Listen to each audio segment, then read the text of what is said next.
안녕하세요. 장PM입니다.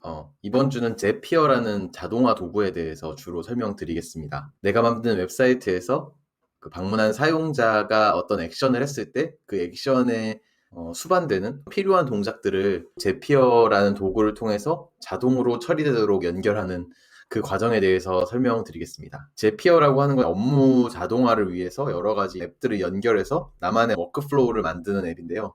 정말 활용도가 높고요. 우리가 생각하는 거의 모든 앱들이 다 제피어에서 지원하고 있기 때문에, 그리고 설사 제피어에서 지원하지 않더라도 커스텀 블럭을 이용해가지고도 구현할 수 있기 때문에 내가 반복적으로 수행하는 일이 있다 하면 제피어를 통해서 무조건 자동화 해보시기를 권장드려보겠습니다.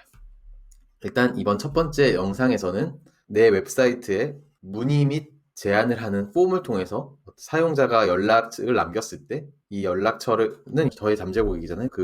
이 연락처를 내 에어테이블 데이터베이스에 저장하고 이 남겨주신 분께 안내 이메일을 자동으로 발송하는 걸 보여드려 보겠습니다. 네, 이렇게 제피어를 이렇게 들어오시면은 잽을 만들라고 되어 있습니다. 잽이라는 게 제피어의 어떤 그 자동화된 워크플로우의 단위예요. 그래서 크게 구조를 말씀드리면 트리거 동작이 있고 액션 동작이 있는데요. 이 자동화 동작이 시작되는 기점을 트리거라고 말하고요. 그 이후에 어떤 동작을 수행해야 되냐를 액션을 말합니다. 이렇게 직렬 구조로 액션을 무수하게 연결할 수 있습니다. 자, 이제 보시면 내 웹사이트에서 이분이 연락처와 어떤 메시지를 남기실 거잖아요. 이제 그거에 대한 트리거를 잡아내야 됩니다. 이 트리거 동작을 설정하는 방법은 소프트웨어에서 이 버튼에 이전 영상에서는 이메일로 이 내용을 전달하게 해놨는데 요거를 send to Zapier라는 걸로 설정해 주면 됩니다. send to Zapier라고 하면은 여기에다가 Zapier 커스텀 웹훅 URL을 넣어라 이렇게 나오거든요. 그럼 여기 트리거 동작이 웹훅이 되는 겁니다. 여기서 웹훅이라는 거는 이 URL을 통해서 어떤 데이터를 보내주는 거예요. 우리가 URL을 가지고 이렇게 네이버에 접속을 하면 네이버의 서버에 정보를 요청해서 이렇게 받아오는 거잖아요.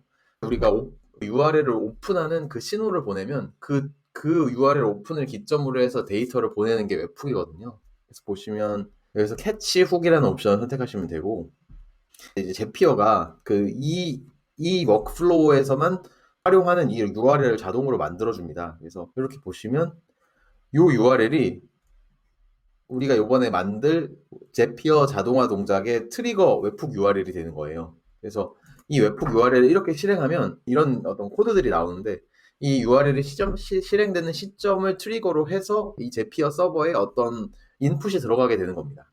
소프트웨어에 방금 만든 웹훅 URL을 이렇게 삽입을 합니다. 그러면 여기에 이제 그 방문자가 정보를 남겼을 때 이 웹훅으로 이 정보들이 전달이 되는 그런 컨셉입니다. 클릭 히어를 해서 테스트 데이터를 보내보겠습니다.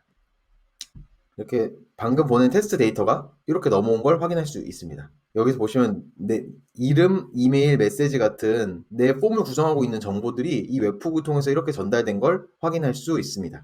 그래서 이걸 이제 트리거로 동작을 할 거고요.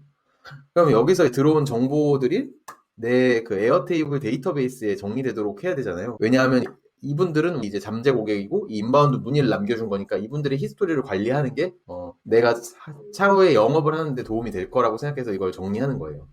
이건 꼭 에어테이블에 남기실 필요 없고 구글 시트에 남기셔도 되고 다른 방식으로 정리하셔도 상관없습니다. 근데 저는 어쨌든 이 웹사이트를 만들기 위해서 이런 데이터베이스를 만들었으니까 이 데이터베이스에 이 인바운드 문의도 남겨보려고 합니다. 그래서 여기서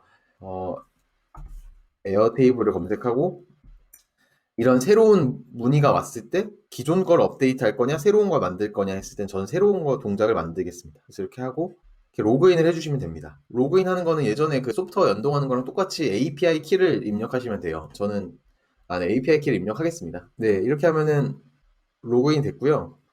이게 여러분들이 사용하다 보니까 이걸 구분하기 좋게 꼭 이거를 이름을 꼭 바꿔주세요. 그래서 그냥 기본으로 하면 에어테이블로만 하기 때문에 만약 이 계정을 여러분들이 사용하시는 경우에는 어떤 에어테이블인지를 확인할 수 있게 이렇게 꼭 이름을 남겨주셔가지고 서로 구분되도록 해주시면은 협업하는 데 도움이 될 것 같습니다. 그래서 다시 이렇게 새로 고침을 해보면 네, 제 에어테이블로 이렇게 로그인 됐고요. 이제 어느 에어테이블 베이스에 어떤 테이블에 데이터를 남길 거냐 이건데요. 저는 이 웹사이트를 위해서 만들었던 이 베이스에 새로운 테이블을 한번 만들어 볼게요. 문의 및 제안이라는 테이블에 이 데이터가 남도록 할 거고, 들어오는 데이터가 이름이랑 이메일이랑 그 디테일한 내용이니까 그거에 맞춰가지고 데이터를 필드를 준비를 해줍니다. 그래서 네임이 남고 그 다음에 이메일 남고 그 다음에 이제 메시지 그냥 롱 텍스트가 좋겠죠. 이렇게 남고 요 그 칼럼명, 이 필드명은 뭐 내가 식별하기 위한 거니까 원하시는 대로 하시면 돼요. 마지막으로는 이 데이터가 들어온 시간을 기록해 보도록 하겠습니다. 이렇게 하면 데이터를 받을 준비가 됐죠. 연결할 베이스는 저 베이스가 되겠고, 이렇게 연결하면 이 테이블에 이런 필드들이 쫙 자동으로 딸려 들어옵니다. 그래서 이걸 어떻게 집어넣을지만 지정해주면 돼요. 이름은 웹북에서 받은 이름을 집어넣고, 이메일은 웹북에서 받은 이메일을 집어넣고, 메시지는 웹북에서 받은 메시지를 집어넣고요. created time은 이 행이 생기는 시점에 에어테이블이 자동으로 기록해주는 필드이기 때문에 별도로 기록하지 않고 이렇게 패스해 보겠습니다. 뭔가 이제 이렇게 create 하거나 업데이트 할 때 굳이 데이터를 안 넣어줘도 되는 거는 저렇게 비워두셔도 상관없습니다. 이렇게 테스트를 해보면 이렇게 에어테이블로 내가 의도한 대로 데이터가 잘 넘어간 걸 확인할 수 있습니다. 그러면 이렇게 문의를 남겨주신 분께 문의 내용 확인했으니까 조만간 우리 팀에서 연락드리겠다, 이렇게 안내 메일을 자동으로 발송하는 것까지 해보겠습니다. 그러면은 이렇게 이메일을 보낸다, 이렇게 하시면 되고요. 이것도 이제 내 계정으로 로그인을 하셔야 되는데 이렇게 로그인 하시고 내가 이제 메일을 보낼 수 있는 권한을 부여해 주면 됩니다. 여러 사람이 이 제피어 계정을 이용하시더라도 서로 구분될 수 있게 이렇게 해주시면 되겠습니다. 누구한테 보낼 거냐? 그러면은 여기에 내가 이제 저장한 이메일이 있을 수도 있고 1번에 받은 웹훅이 있을 수도 있잖아요. 근데 이건 어느 쪽을 선택하셔도 사실 상관없습니다. 그래서 웹훅으로 받은 이메일을 에어테이블에 저장하는 거기 때문에 뭐 저는 에어테이블 기준으로 보내도록 하겠습니다. 그래서 이메일 필드에 있는 이 갑한테 보내라는 거고, 누구가 보낼 거냐? 제가 보내는 걸로 할 거고, 이름을 내가 지정해 줄 수 있습니다. 저는 뭐 제 웹 서비스 이름을 적고 이렇게 할게요. 서브젝트 제목이죠. 이렇게 남기면 되겠죠. 그리고 요 바디 타입은 요 바디, 이 메일 본문의 내용을 플레인은 이렇게 그냥 텍스트 쓰듯이 이런 식으로 줄바꿈을 알아서 인식하는 방식이고요. HTML은 이런 식으로 하면은 이 줄바꿈은 HTML이 인식하지 못하기 때문에 HTML은 이렇게 BR이 줄바꿈이고요. 이렇게 그 HTML 코드가 적용되는 방식인데요.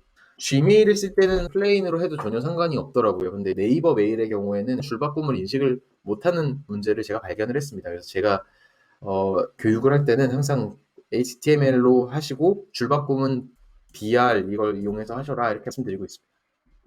이렇게 해보겠습니다. 이렇게 해서 메일 본문을 써보겠습니다. 이렇게 한 줄을 띄려면 BR을 2번 넣어주면 되겠죠. BR 넣어주면 이렇게 메일 본문을 간단히 쓰면 되고요. 이 메일 본문에 인풋으로 들어온 값을 넣어주고 싶을 때는 이런 식으로 할 수 있습니다. 그래서 이름으로 들어온 거에다가 안녕하세요, 이름, 님 이런 식으로 구성하면 이 이름이 이 데이터가 들어오는 거에 따라서 바뀌어서 처리가 되겠죠. 이렇게 하면 되고요.